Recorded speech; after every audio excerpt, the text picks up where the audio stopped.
Hello, good morning. Welcome to This Week in Rangers Baseball, or as today's episode may be called, Last Night in Rangers Baseball. Because I want to talk today about something that kept me up all night, and it's not just my allergies. It is that last night in Kansas City, Tuesday night, as the Rangers pulled within one game of 500 for the first time in a month, they got great production from a lineup that was structured thusly: Josh Smith in the leadoff spot, Corey Seager hitting second, Marcus Semien hitting third.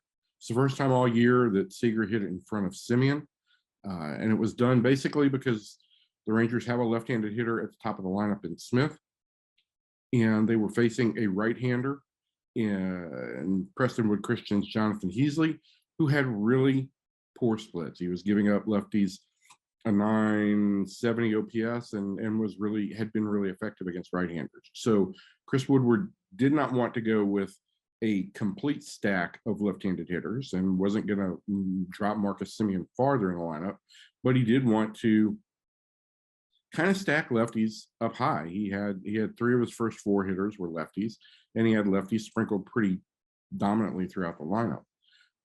And afterwards, I made a big deal of this and said, okay, all right, maybe the Rangers have solved something here. Maybe this is the way to go. And Chris Woodward kind of rained on my parade. He said, the Rangers will probably go back to Semien, then Seager, particularly with Josh Smith top of the lineup, providing Josh Smith and a bruised calf are okay. And the thought process again being that the Rangers, like most teams, favor balance as much as they can throughout the lineup.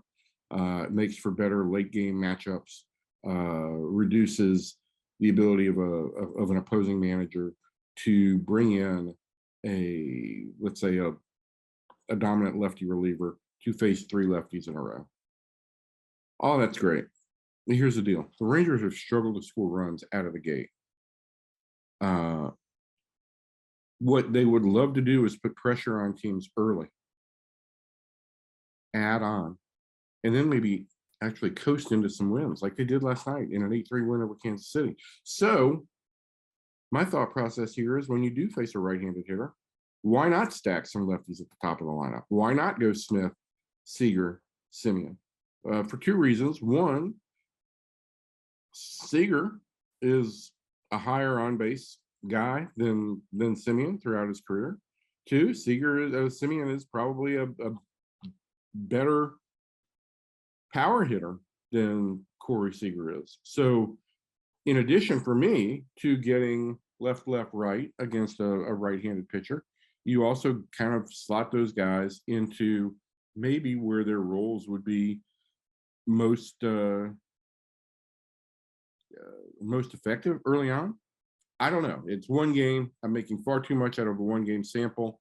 But I also feel like, listen, the Rangers haven't gotten what they expected out of Corey Seager and Marcus Semien. They've tried to do whatever they can to get those guys started. And in all likelihood, they'll get started on their own. They will. It may be a slow incline. But those guys are probably, when you look up at the end of the season, their numbers are not going to be far off from where they have been throughout their career. All of that said, I still feel like, hey, here's an opportunity. And Chris Woodward said when I left the manager's office last night, he said, I don't think it really matters which order they bat in. They're both very good hitters. And this is true. But when they did bat Seager Semien instead of Semien Seager, they scored 8 runs. The duo combined for 3 extra base hits. They'd only had extra base hits in the same game 3 previous times this year. They drove in 6 runs. They scored 3 runs. Much of that may have been due to Kansas City starter Jonathan Heasley, who's just not very good against lefties. That may all be the case. And in fact, Woodward also said that prior to the game that he thought Semien was a pretty good matchup where he would be for Heasley. Okay. I understand it. The Rangers, and There's plenty of data to back everything up. All I am saying from perplexed old man land here is you try to line up, you got results, good results. Why not see if there is something to it? I don't know what the analytics would suggest about going lefty-lefty at the top of the lineup. Probably you wouldn't want to do that against left-handed pitchers, but I wouldn't mind seeing what the data says about these two particularly left-handed hitters batting 1-2. I think Smith adds a dynamic to this team that they really need in a leadoff spot, providing he can stay healthy. Maybe this is an opportunity for Seager to really kind of get moving in the right direction. And listen, Simeon got a pitch to clobber last night, and he clobbered it. So I'm making too much out of one game against a poor Kansas City team. And there are plenty of reasons for the Rangers to use those guys as they've used them all year. And really as their career profiles both, I guess, suggest to the Rangers. But my feeling is, if it doesn't matter which way they hit, let's hit them this way until you find out that it doesn't work. Because it just looked like for one game, one night only, again against a young pitcher who struggles against lefties, it certainly looked like the Rangers had something a little bit more dynamic than we've seen all year. So that's today's ramble. It's short, it's brief. My allergies are kind of killing me, so it's hard to not cough. The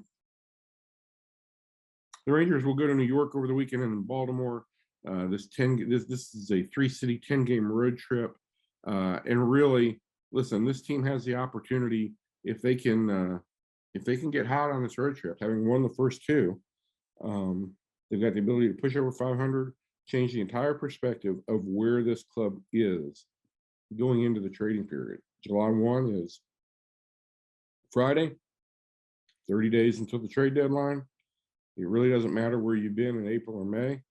If come July, you're in the thick of things, you'll want to add. And I think even if the Rangers are just on the outer fringes of the pennant race, I think there is an impetus to add here to continue the improvement in 2022, but also to get a head start on 2023. And so I think any additions would be with the idea that this is going to be somebody who would be controllable through 2023 and would probably be a starting pitcher. And I think what the Rangers have to weigh is here the price. There are going to be some good starting pitchers on the market during this trade period.